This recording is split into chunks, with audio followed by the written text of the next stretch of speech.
अस्सलामुअलैकुम, आप देख रहे हैं न्यूज़ वन और मैं हूं सना करीम। हेडलाइंस आप जान चुके हैं। बुलेटिन के आगाज में सबसे पहले अपने नाज़रीन को बताएं कि इस्लामाबाद हाई कोर्ट में सीनियर सहाफ़ी मोहसिन बेग की के खिलाफ दरखास्त पर समाअत हुई है। डायरेक्टर FIA को इख्तियारात का नाजायज इस्तेमाल करने पर शोकास नोटिस जारी कर दिया गया है। बयान हलफी जमा कराने की हिदायत भी की गई है, जबकि चीफ जस्टिस अतर मिनुल्लाह ने कहा है कि अगर मुतमईन कर पाए कि तौहीन अदालत नहीं की तो छोड़ देंगे। अदालत ने अटार्नी जनरल खालिद जावेद खान को भी तलब कर लिया है, जबकि दहशत गर्दी के मुकदमे के खराज की दरखास्त वापस लेने पर निपटा दी गई है।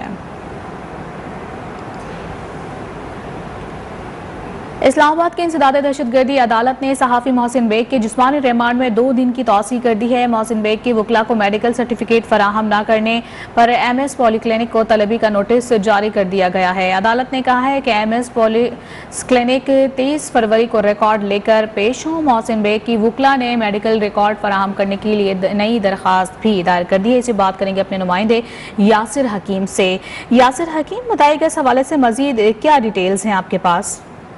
देखिए, इस हवाले से ताज़ा तरीन इत्तलात यही है कि अदालत ने मोहसिन बेग के वकला की जानिब से एक नई दरख्वास्त दायर की थी और अदालत को बताया गया कि गुज़िश्ता समाअत पर भी अदालत ने MS पॉलीक्लिनिक और MS पिम्स अस्पताल को ये हुक्म जारी किया था कि वो मोहसिन बेग के तिबी मायने का जो रिपोर्ट है वो वकला को फराहम करे और अदालत पेश करे, लेकिन इसके बावजूद ना तो ये रिपोर्ट अदालत में दाखिल करवाएंगी और ना ही मोहसिन बेग के वकला को फराहम की जा रही है। इस पर एक नई दरख्वास्त दायर हुई और अदालत ने इस दरख्वास्त पर MS पॉलीक्लिनिक अस्पताल और मेडिकल अफिसर को 23 फरवरी को सालतन तलब करते हुए ने पाबंद किया है कि वो 23 फरवरी को मोहसिन बेग के मेडिकल की रिपोर्ट जो है वो रिकॉर्ड समेत अदालत में पेश करे। जबकि आज जब मुलजम को अदालत में पेश किया गया तो इस दौरान अदालत में पुलिस की जानिब से मजीद 6 रोज़ा जिस्मानी रिमांड की इस्तदा की गई। ताहम बाद अदालत ने 2 रोज़ा जिस्मानी रिमांड मंजूर करते हुए जिस्मानी रिमांड में 2 दिन की तौसीक की गई है। यासिर हकीम, आप अपडेट कर रहे थे, बहुत शुक्रिया आपका। और इस्लामाबाद हाई कोर्ट में सीनियर सहाफ़ी मोहसिन बेग का तिब्बी मुआयना कराने की दरखास्त दायर कर दी गई है। दरखास्त अहलिया शहला मुस्तफ़ा की जानिब से हाई कोर्ट में दायर की गई है। दरखास्त अहलिया शहला मुस्तफ़ा ने हाई कोर्ट में दरखास्त दायर की है, जिसमें मौक़िफ़ इख्तियार किया है कि सिविल कपड़ों में मलबूस अफराद ने घर पर धावा बोला। 16 फरवरी को एडिशनल सेशन जज ने मोहसिन बेग की हालत भी देखी थी। और हुकूमत की तरफ से इंतखाबी ज़ाब्ता अखलाक में तब्दीली का जायजा लेने के लिए चीफ इलेक्शन कमिश्नर की ज़ेर सदारत आला सतह का इजलास हुआ है। कमीशन मेंबरान, सेक्रेटरी इलेक्शन कमीशन और कानूनी टीम उसमें शरीक हुई। इजलास में सदारती ऑर्डिनेंस के इलेक्शन एक्ट में की गई तब्दीलियों का जायजा भी लिया जा रहा है, जबकि कानूनी टीम कानूनी पहलुओं पर ब्रीफ भी कर रही है। इजलास के बाद इलेक्शन कमीशन का आइंदा के लाएअमल का फैसला किया जाएगा।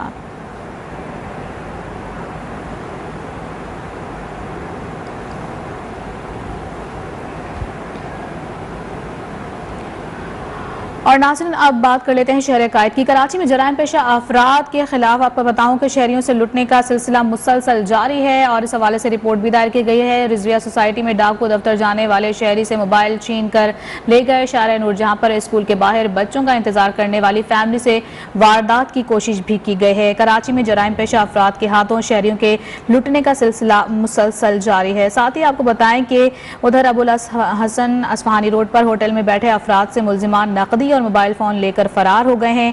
बफर जोन में भी मोटरसाइकिल सवार मुलजिमान फैमिली से नकदी लेकर चलते बने।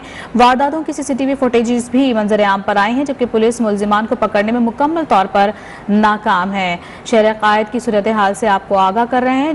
जराइम पेशा अफराद के हाथों शहरियों के लुटने का सिलसिला मुसलसल जारी है। अपने नुमाइंदे तलत हुसैन से बात करेंगे। तलत हुसैन, बताएगा रोज बरोज ये जो वारदातें हैं स्ट्रीट क्राइम की बढ़ती ही चली जा रही हैं, पुलिस किसी किस्म की कोई कार्रवाई क्यों नहीं करती? क्या डिटेल्स है मजीद इस हवाले से आपके पास? देखिए जी, कराची में स्ट्रीट क्राइम की जो वारदातें हैं उसमें कमी की बजाय रोज बरोज इजाफा होता जा रहा है। अब तो जो शहरी हैं वो तो सरापा एहतजाज है ही है। अब जो ताजर तंजीमें और दीगर जो हैं उन्होंने भी इस हवाले से एहतजाज करना शुरू कर दिया। गुज़श्ता दिनों जो CCTV कराची जिनको हटाया गया, उन्होंने टीवी चैनल पे, निजी टीवी चैनल पे उन्होंने ये कहा था कि कराची में स्ट्रीट क्राइम रोकने का कोई हल नहीं है जब तक सेफ सिटी जो है वो इस शहर को नहीं बनाया जाता, जब तक सेफ सिटी जो प्रोजेक्ट जिसको रोका हुआ है वो मुकम्मल नहीं होगा। जी, उन्होंने कहा कि जब तक ठीक है। शहर कायद में स्ट्रीट क्राइम की वारदातें मुसलसल बढ़ रही हैं। तलत हुसैन आगाह कर रहे थे आप, बहुत शुक्रिया आपका। जबकि दूसरी जानिब शहर-ए-कायद में एक तरफ जराइम की वारदातें उरूज पर हैं तो पुलिस ने डाकुओं के गिर्द घेरा भी तंग कर दिया है। न्यू कराची में शहरी को लूटने वाले 2 डाकुओं को मुकाबले के बाद धर लिया गया है, जबकि सुरजानी से भी 4 मुलजिमान असलहे समेत गिरफ्तार किए गए हैं।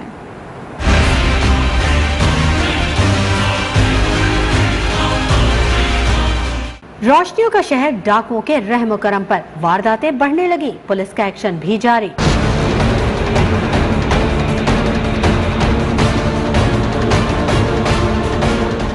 2 रोज कबल घर की दहलीज से शहरियों से लूटमार करने वाले दोनों मुलजमान को फुटेज की मदद से मुकाबले के बाद जख्मी हालत में गिरफ्तार कर लिया गया। रिजविया और नाजिमाबाद में वारदातें करने वाले 4 मुलजमान को भी सुरजानी से मुकाबले के बाद गिरफ्तार कर लिया गया। समनाबाद के शहरियों का पारा हाई। वारदात के दौरान एक शहरी ने हिम्मत करके डाकू को धर लिया, खूब दुर्गत बनाई और पुलिस के हवाले कर दिया। शहरियों का कहना था कि वारदातें करने वाले बेशतर अफराद गैर मुकामी है, पुलिस भी गैर मुकामी है। इलाके की पुलिस इलाके की मेरे ख्याल में मुनासिब है कि इलाके के लोग हों, इलाके की पुलिस हो, तो उससे बेहतर तौर पे जो मैनेज किया सकता है। अब पता नहीं कहाँ से आ जाते हैं, सिंध से, पंजाब से, KPK से, उनको क्या मालूम। सही है, जहाँ का रिहायशी होगा वो मेरे ख्याल में ज़्यादा बेहतर अंदाज में जो है वो सिक्योरिटी की जिम्मेदारियाँ सरंजाम दे सकता है। शहर-ए-कायद के वासियों ने हुकूमत से आवाम की जान माल की हिफाजत का मुतालबा किया है। खबरों का सिलसिला जारी है, यहाँ वक्त हुआ है ब्रेक का, हमारे साथ रहे।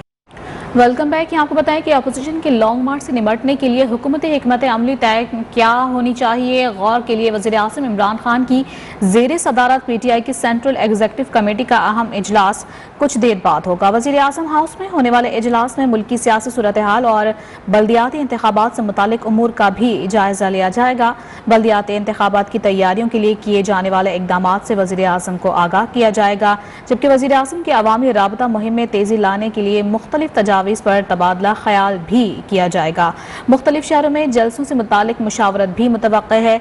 वज़ीर आज़म की ज़ेर सदारत तहरीक इंसाफ के तर्जुमानों का इजलास भी आज ही होना है। और ये आपको बताएं कि वज़ीर आज़म इमरान खान के खिलाफ तहरीक अदम एतमाद के लिए अपोजिशन की सरगर्मियों में तेजी आ गई है। PDM के सरबराह मौलाना फजल रहमान और साबिक सदर आसिफ अली जरदारी के दरमियान अहम मुलाकात शाम 7 बजे होने जा रही है। ज़राए का यह बताना है कि आसिफ अली जरदारी मौलाना फजल रहमान से इस्लामाबाद में उनकी रिहाइश गाह पर मुलाकात करेंगे। साथ ही आपको बताएं कि साबिक सदर के एजाज में शाइया भी दिया जाएगा। ज़राए का यह कहना है कि मुलाकात में तहरीक अदम एतमाद के हवाले से हुकूमती इत्तेहादियों से राबतों से मुतालिक तबादला ख्याल होगा।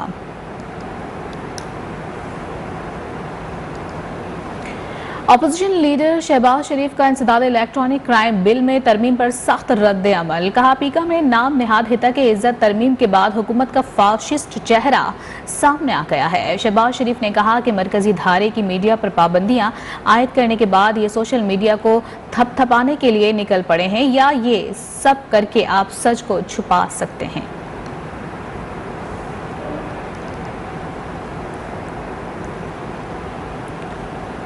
और सदारती ऑर्डिनेंस से कानून साजी जमहूरियत की नहीं आमरीत की अलामत है। PDM में पीका सदारती ऑर्डिनेंस को काला कानून करार देकर मुस्तरद कर दिया है, जबकि हाफिज हमदुल्ला का यह कहना है कि कानून साजी करना पार्लियामेंट का फर्ज है और यहाँ सदारती ऑर्डिनेंस का सहारा लिया जा रहा है, जो किसी सूरत काबिल कबूल नहीं। खबरें और भी हैं। इस वक्त बराह रास्त आपके लिए चलेंगे कराची, जहां पर शजरकारी मुहिम जारी है और वजीर आला सिंध मुराद अली शाह इस तकरीब में मौजूद हैं और मीडिया से गुफ्तगू कर रहे हैं। और सरकार के ट्रेजरी साइड से मेंबरान हों और ऑलरेडी बात हुई है उस सिलसिले में, और हम उनको कहें कि ना सिर्फ ये अमेंडमेंट बट वो पॉलिटिकल पार्टीज अपनी जो भी अमेंडमेंट डालना चाहती हैं वो उस कमेटी के सामने लाएं। उसमें हम कोशिश करेंगे, बल्कि इंश्योर करेंगे कि असेंबली के अंदर सब जमातें जो भी मौजूद हैं उन सबको नुमाइंदगी हो, ताकि वो अपना मौक़िफ़ पेश कर सकें उस कमेटी में। फिर वो कमेटी की मर्जी होगी और कमेटी जो भी फैसला करेगी उसके बाद असेंबली की मर्जी होगी कि किस अमेंडमेंट को उन्होंने मंजूर करना है, जिस को नहीं करना है। जो मैं बात करता हूँ ना, जो मैं बात करता हूँ, जैसे बड़ी क्रिटिसिज्म हुई थी, वो अक्सरियत ही करेगी ना, जो भी मंजूर या नामंजूर। असेंबली की अक्सरियत चाहे जिस तरफ वोट करेगी वही मेरा फैसला हो नहीं सकता अकेले का, ये असेंबली का फैसला और असेंबली की अक्सरियत वो फैसला करेगी। लेकिन हर एक को अपना मौका पेश करने का पूरा मौका मिलेगा, उस कमेटी के अंदर भी और असेंबली के अंदर भी। और ये मैं इंश्योर करना चाहता हूँ। और अगर आपने असेंबली उस प्रॉपर माहौल में चलानी है जिसमें आप अपने सिफारिशात पेश करें और डिस्कशन हो और उस पर असेंबली फैसला करे, हम उसके लिए हर तरीके से तैयार है। स्ट्रीट क्राइम की आपने बात की, बहुत ज़्यादा तशवीश की बात है। मैंने कुछ अर्सा पहले आईजी साहब के साथ मशावरत से कुछ चेंजेस भी लाए थे हम, कोई हफ्ता 10 दिन हुए उन चेंजेस को। और लेकिन वो स्ट्रीट क्राइम खासतौर पे पिछले दिनों में, और मुझे बड़ा अफसोस है जो समा के प्रोड्यूसर की डेथ हो गई थी नसीम साहब की, उससे बहुत ज़्यादा अफसोस है उसका।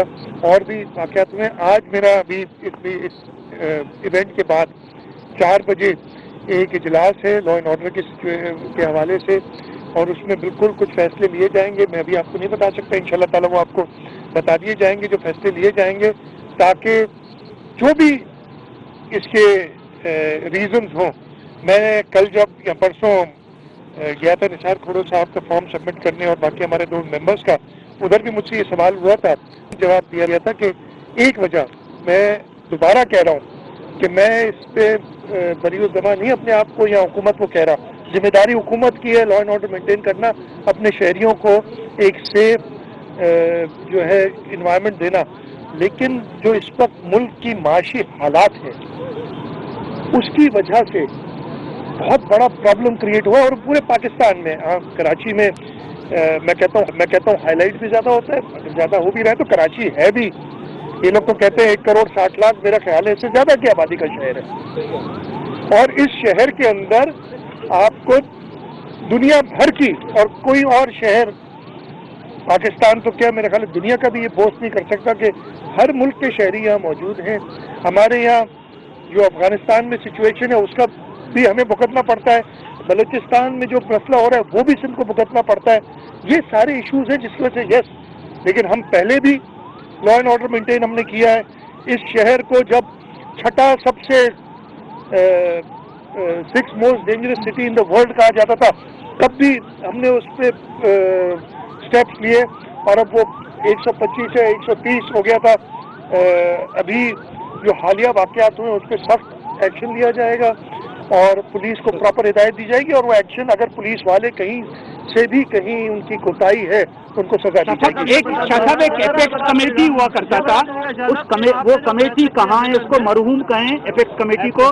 ऐसे हालात होते थे, एपेक्स कमेटी का बाकायदा इजलास बुलाया जाता था और सरकूबी के लिए बाकायदा इकदाम उठाए जाते थे। आप याद रहे कि गुज़श्ता दिनों इज्तिमाई स्ट्रीट क्राइम का एक वाक़या पेश है, 100 लोगों को एक साथ जो है ना वो उनको लूटा गया है। तो इस नोयत की अब मैं सबसे पहले एपेक्स कमेटी तो पूरे मुल्क में बनी थी ना, बनी क्यों थी? National action. अब आप लोग सवाल तो कर देते हो, मैं बहुत माजरत के साथ बैकग्राउंड देखते नहीं हो। बनी क्यों थी apex committee? National action plan बनाया था 20 नुकाती, उसके तहत उन्होंने कहा कि सूबे एपेक्स कमेटी बनाए। सिंध सूबे ने 26 मीटिंग्स एपेक्स कमेटी और सूबे ने नहीं की। तो आप उसको मरहूम कहो, जो कुछ भी कहो, लेकिन अगर हम मरहूम हैं तो उनके इधर मरहूम हो गए तो उनका बर्सियां हो चुकी है कहीं। एक सेकंड मैं खत्म कर रहा हूं। बर्सियां कहीं गुजर चुकी हैं उनकी, लेकिन मैं किसी को नहीं कहूँगा। और नेशनल एक्शन प्लान के ऊपर हुकूमत ने अपना पूरा व्यू चेंज कर दिया, उसको 20 से घटा के 14 किया, सूबों को बिल्कुल निकाल दिया तकरीबन। ये सारी चीजें हुई जिसकी वजह से वो एपेक्स कमेटी का निज़ाम ही थोड़ा वीकर हो गया। उसके बावजूद पिछली एपेक्स कमेटी हुए उसके 3-4 महीने हुए, और हम जल्द करेंगे इन चीज़ों के लिए भी। और इवन अदरवाइज एपेक्स कमेटी बनी थी नेशनल एक्शन प्लान के 20 नुकात के लिए। उन 20 नुकात में स्ट्रीट क्राइम कहीं नहीं था, लेकिन उसके बावजूद हम ये चीज़ें भी डिस्कस करते थे इन चीज़ों में। और एक और भी आपकी सवाल था, नहीं यही था सवाल ये है कि जो सर्वे आया था, एक सर्वे आया था उसमें उस्मान बुज़दार पहले नंबर पे थे, दूसरे नंबर पे दूसरे, चौथे नंबर पे आपने कुछ सर्वे में आपकी पोजीशन बड़ी खराब आई, आप इतने एक्टिव हैं, तो क्या काम आपके लोगों को नजर नहीं आ रहे? सब सर्वे में भी धांधली हो रही है आपके साथ? मैंने कोई धांधली नहीं हो रही। मैं आपको बताऊं, मुझे और मेहनत करने की जज्बा पैदा होता है इस चीज़ों से। अगर मुझे पहले नंबर पे करते शायद मैं थोड़ा सा कंप्लेसेंट हो जाऊं, कंप्लेसेंट यानी मैं सुस्त हो जाऊं, ढीला हो जाऊं। ये तो अच्छी बात है यार, मुझे चौथे नंबर पे किया है, मुझे पहले पे पहुंचना है। अगर नहीं करेंगे तो खैर है, मैं वैसे ही काम करता रहूंगा, तो वो नंबर को छोड़े।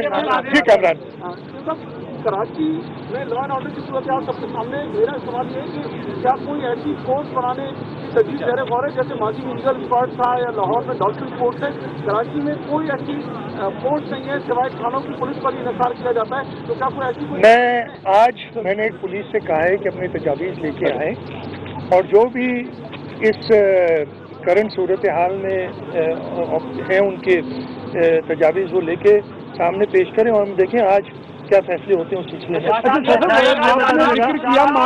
मेरा आपसे सवाल ये है, इसके बात कर लो। PTI भी ऐलान कयो आहे, जेको 26 तारीख़ खां कराची तरफ़ ईंदो। अहिड़े मौक़े ते जॾहिं पीपल्स पार्टी इस्लामाबाद वञे थी वफ़ाक़ी सरकार ख़िलाफ़, ऐं वफ़ाक़ी सरकार कालाबाग डैम जो जेको आहे वरी राह ॻाल्हि आहे पई, इन लॉन्ग मार्च के तव्हां कराची में वज़ीर आला से मुराद अली शाह मीडिया से गुफ्तगू कर रहे हैं। यहाँ वक्त हुआ है ब्रेक का, हमारे साथ कम बैक। और अब खबर है खेल के मैदान से। PSL के सनसनीखेज मुकाबले जारी हैं, अवाम का जोशो खरोश भी दीदनी है। आज होगी लाहौर कलंदर्स और पेशावर ज़ल्मी में घुमसान की जंग। दोनों टीमें शाम 7:30 बजे पंजा आजमाई करेंगी। और इसी के साथ न्यूज़ स्टूडियो से फिल वक्त इतना ही। मज़ीद खबरों और अपडेट के लिए विजिट कीजिएगा हमारी वेबसाइट news1.tv।